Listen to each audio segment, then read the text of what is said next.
and the chairperson of NACA board for failure of oversight and breach of public trust.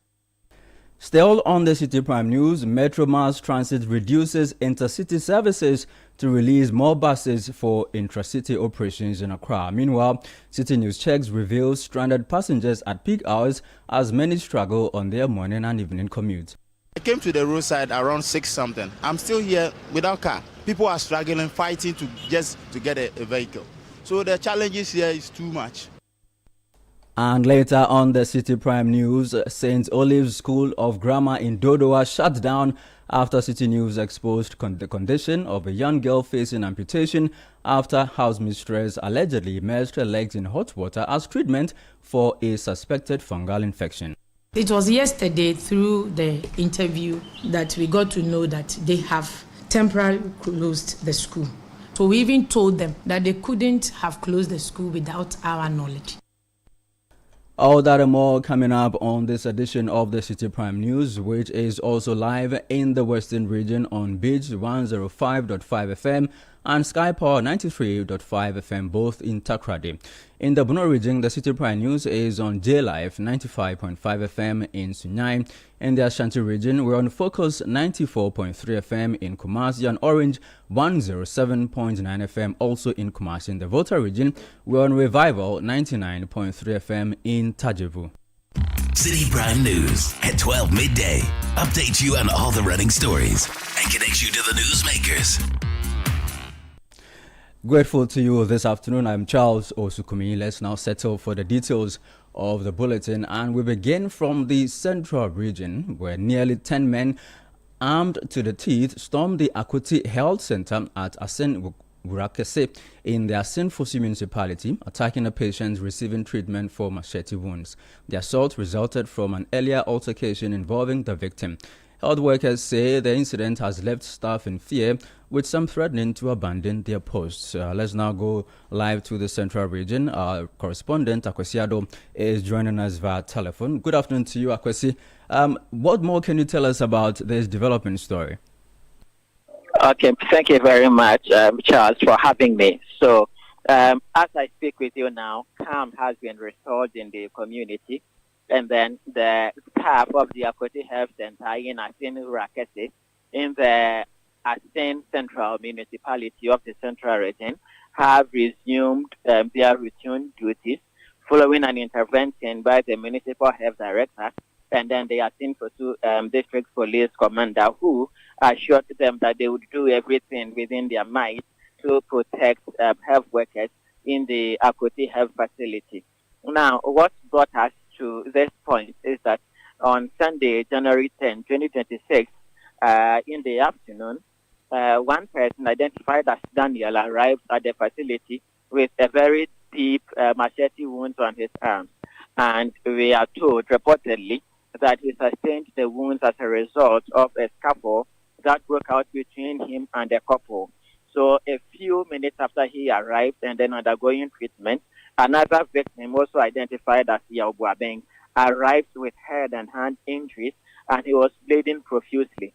And so just when staff of the Akuti facility began administering care, about 10 men armed with various weapons, including some other members of the community, stormed the health facility and began assaulting the second victim, which is Yao Buabeng, in a very horrific manner. And during the attack, he is reported to have gone into coma. And so it means that he was not, the health workers there weren't able to actually treat him. And so later on, he had to be transferred to the St. Francis Xavier Hospital in Asen Fosu, where he is currently undergoing treatment, but under police protection. And so yesterday, the Municipal Health Director, in the company of the District Police Commander and other officials, visited the facility and then invited all health workers designated at that post, spoke to them and reassured them that they were putting in place measures to ensure their safety. And so they resumed their duties. But what health workers are telling us is that they are feeling unsafe in the community because it's quietly absurd for members of the community to mobilize in their numbers including someone who was carrying a baby, a woman who was carrying a baby at her back, and then launched an attack on a patient receiving treatment at the facility. And so they are threatening that without any further action, they are going to, vacate their post and then seek for transfer to other jurisdictions. What measures have they put in place to ensure the safety of the workers? Have they stationed any police officers?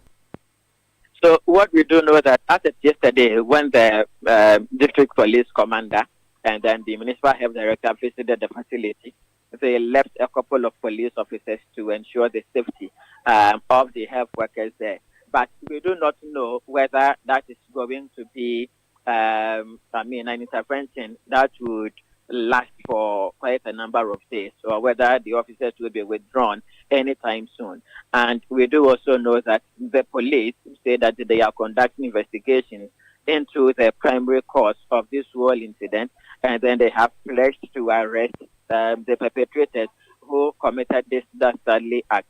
But in the meantime, police say that they are keeping watch over Yabuabin, who is currently admitted at the St. Francis Xavier Hospital in Asin Fosu, who is undergoing treatment. I'm grateful to you, Akwesi. Akwesiado is our Central Regional Correspondent. We trust that you keep tabs on this story for us and update us as and when you get new information. Let's move on away from Asin Fosu and focus on LGBTQ plus issues, because the minority in Parliament is demanding the dismissal of the Director General and Board Chair of the National Council for Curriculum and Assessment, NACA. The call follows concerns over the content of some teaching manuals which are alleged to have promoted LGBTQ activities. Addressing journalists, the Member of Parliament for Old Tafo, Vincent Ekwasifua, accused NACA leadership of failing in its oversight role. The minority is also demanding a transparent and inclusive review of all affected teaching and learning materials involving Parliament, religious bodies, traditional authorities, parents, civil society organizations. 3, the dismissal of the Director General of NACA and the Chairperson of NACA Board for failure of oversight and breach of public trust. We say so because NACA is now telling us, assuming without admitting, that the document was developed by the NPP government in 2024. If you don't believe in it, why then do you go ahead to go and even print them in 2025? That is causing financial loss to the state. Because these are teacher manuals that you have printed and distributed across the country. That is why we are calling for the head of the NACA CEO and the board chairperson of NACA. The institution of a full parliamentary inquiry by the appropriate committee of the House into the development, approval, funding, and circulation of these materials, including the role of external partners. Now, there's a call of conscience and civic responsibility. On behalf of my colleagues, call on the bishops, that's the Catholic Bishops Conference of Ghana, the Christian Council of Ghana, the Methodist Conference, the Presbyterian Conference, the Muslim Conference, to examine the teacher manual carefully and determine whether its content is in consonance with the teachings of Christ, with the teachings of Prophet Muhammad sallallahu alaihi wasallam. If it is not in consonance with that, we want to hear from them.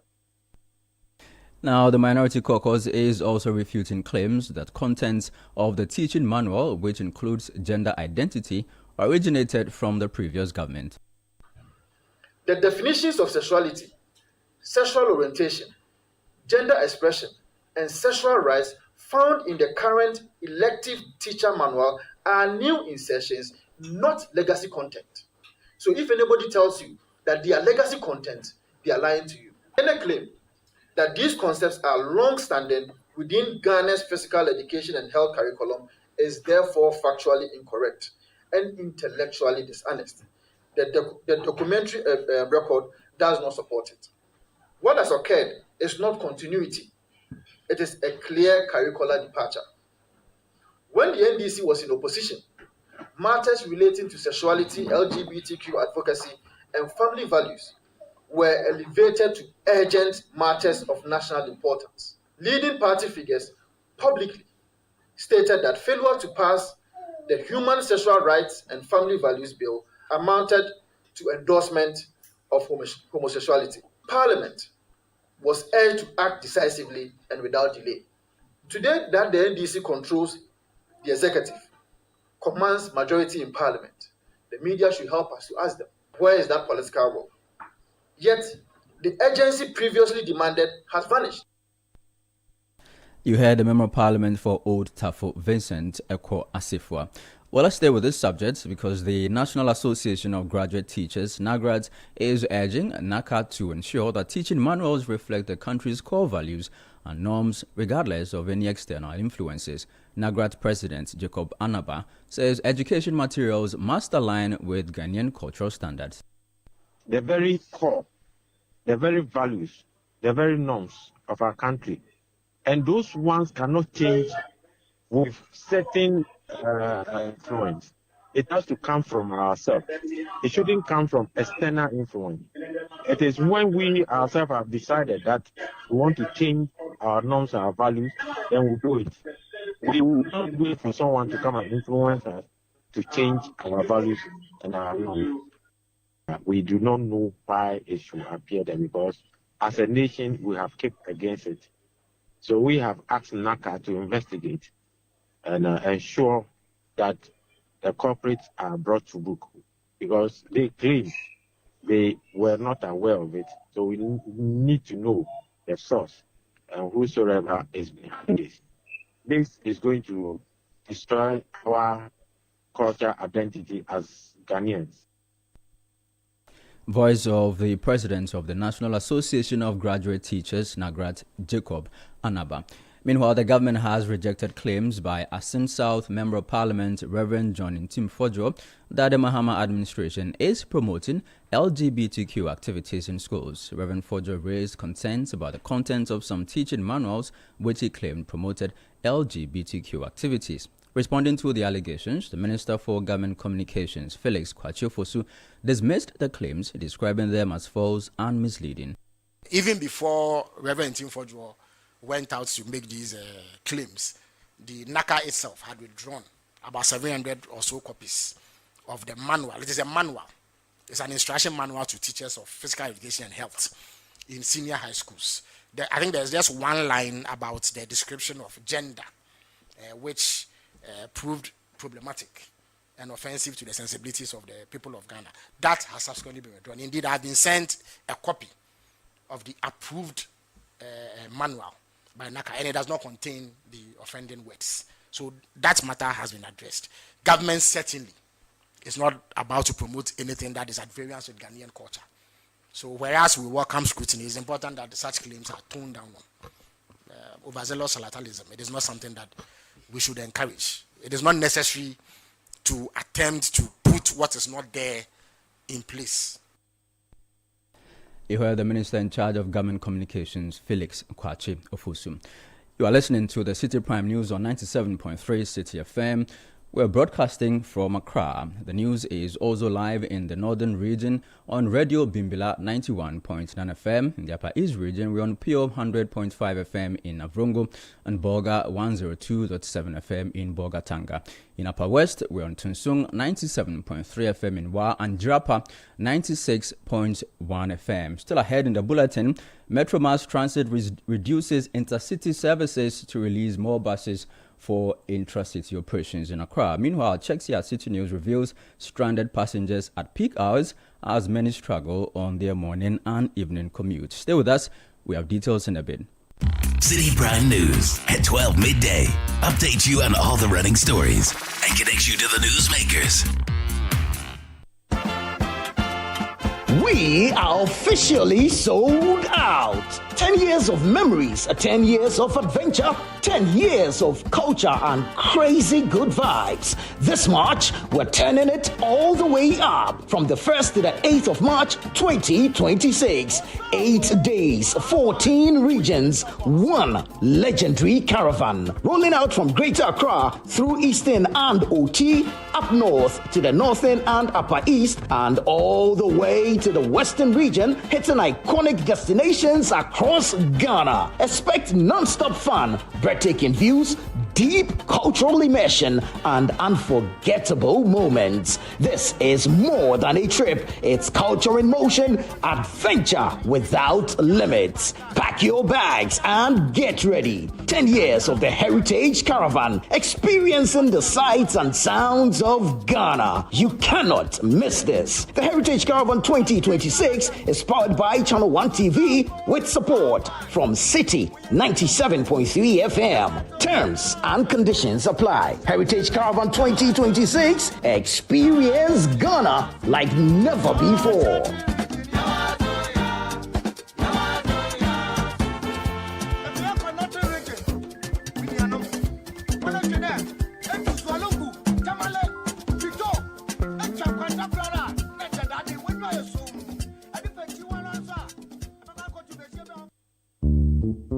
In Ghanaian parlance, Agrobesa, Efri Anopa. To wit, if the festival will be entertaining, it starts from the morning.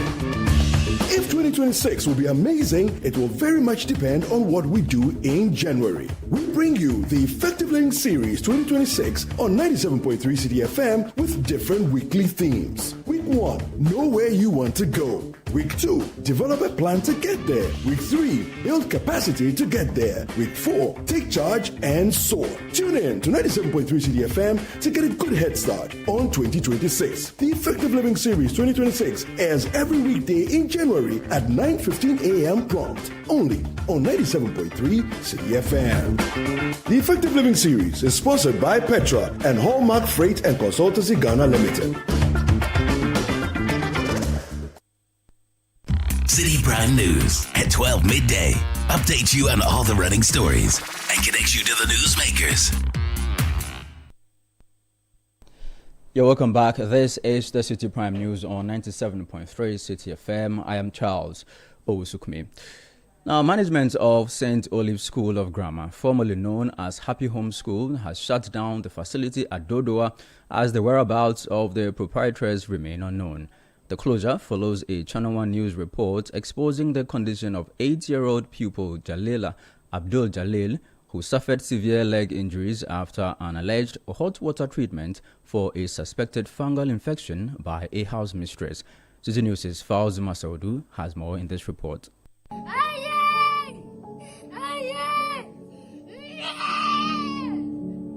This was the bawling cry of 8-year-old Jalila Abdul Jalil when I first reported a troubling tale on Sunday, January 11.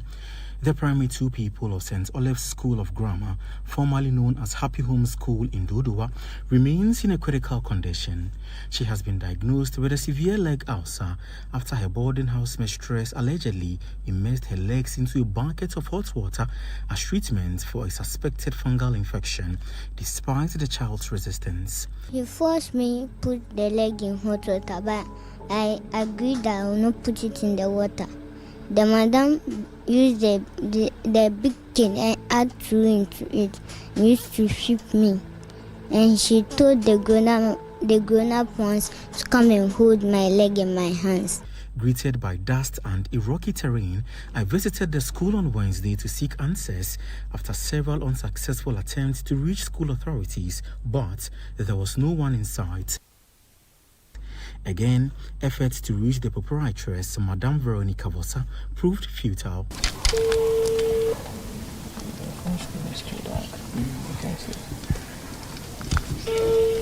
Sorry, the person you called cannot answer at the moment. Please try again later. Today we are here at the school to ascertain the veracity of the issue and indeed get a response from school authorities. But guess what? It's a ghost town now. We understand that the school has been closed with very scanty information about the whereabouts of the proprietress and, if you like, other authorities of the school. In our continued pursuit for answers, I engaged the acting director for the Shai Osudoku District Education Directorate, Zila Nako, who expressed disappointment over the closure of the school without prior notice to the directorate.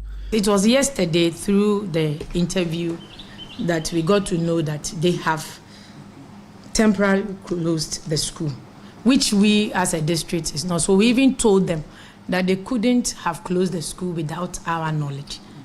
So we asked that they should also write officially to notify us. Jalila's mother says she has been left to her fate, receiving little or no support from school authorities towards her daughter's medical expenses. I had to go through different medication too. And every 3 days from La Paz to Kwelebu, she can't sit on trotro. We have to pick taxi. If the person would take crown, if we are going 100 or 1.2, when we are coming back the same. And the dressing items too, it's not easy. The items that they use to dress and like it's a whole for the wound bathing and dressing of the sore, it's just too much. This is the time I need a woman to support me, and this is the time she's also like she's not giving me her support. As calls for justice intensify, the Shayo Sudoku Education Directorate says it has, in collaboration with relevant authorities, commenced investigations into the incident. On Monday, my basic schools coordinator showed me the reportage that was made. So we decided to look for the school. Apparently, the name of the original school was not in our data. So we looked for it, and finally we were able to get the school. In fact, we even wanted it yesterday, the contact, and the lady agreed to send it to us. So as we speak now, we are still waiting for the contact. If we get it today, we'll get to them and see the condition of the. My colleague Fauzi Masaudu with that report. Let's now focus on urban transportation. Metromass Transit Limited says it has reduced some intercity services to release more buses for intracity operations in Accra. The move is aimed at easing pressure on commuters during peak hours. Now, speaking on the Citi Breakfast Show, Mohammed Ouattara says the Transport Minister has met with other agencies to deploy additional buses to affected routes. At the moment, our fleet of buses are very low, but we've been able to adjust to what the minister directed. So what we did is we're able to, at the time that we close, we've changed the time that we close. And mostly, Metromass, we do intracity. Intracity, that is what Metromass normally do. So what we have to do is that we have to increase some of the routes, not all, because of the lack of fleet of buses, that the low of fleet of buses that we are having. So at the moment, what we do is that from Adenta to Accra to Adenta, we are using the EV buses. So we only have 10 EV buses, and all has been working through Accra to Adenta from 4:30 p.m. to even after 8 p.m. Our EV buses is working through that route. You heard the head of communications for the Metromass Transit Limited, Mohammed Mubarak Ouattara. Meanwhile, passengers in Accra continue to face frustrations over the difficulty in securing buses to their various destinations during peak hours.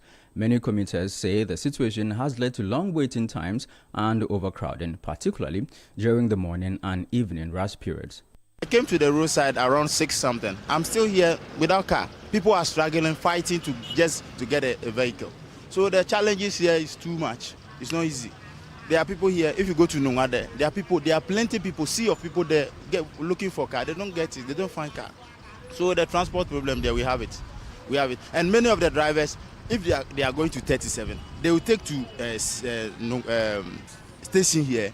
Then they will, so because they want more money. So when they take from Nungwa, they load from Nungwa to here.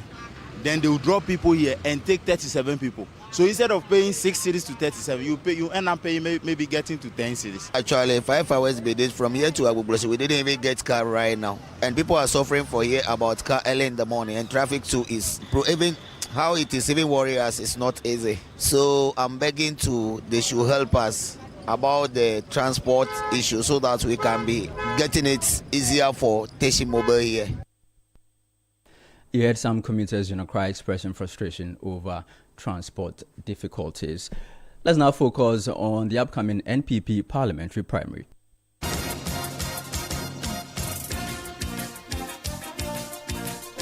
Now, with 16 days to the New Patriotic Party's presidential primary, rival camps say they remain confident of victory, brushing aside opinion polls and recent controversies.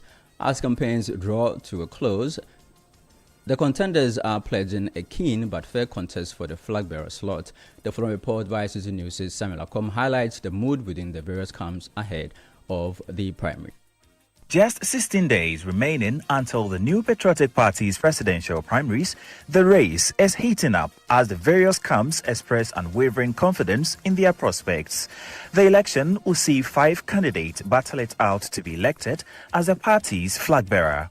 A series of polls released in recent days have all touted Dr. Mahmoud Bawumia to win the election. But how are the other camps responding to such polls, and how does this affect their campaigns? For the camp of Dr. Yao Osei Educhum, they say they remain unfazed by recent polls suggesting his opponent may emerge victorious, dismissing such predictions as inconsequential to their strategy. It is about the soul and the fortunes of the party. I'm telling you on authority that 31st January, the only obvious choice is Dr. Osei Educhum, and we are not resting until Dr. Osei Educhum is elected as the flag bearer of the party. Meanwhile, Kennedy Japan's campaign team is equally optimistic, asserting that they are poised for victory as they wrap up their campaign with strong momentum. We are almost closing up our campaign, especially with the candidate himself. We're just left with some few ratings, but he's done asante by close of the week or early part of next week. We should bring his rounds to an end. But of course, it's not only him that is moving around to campaign.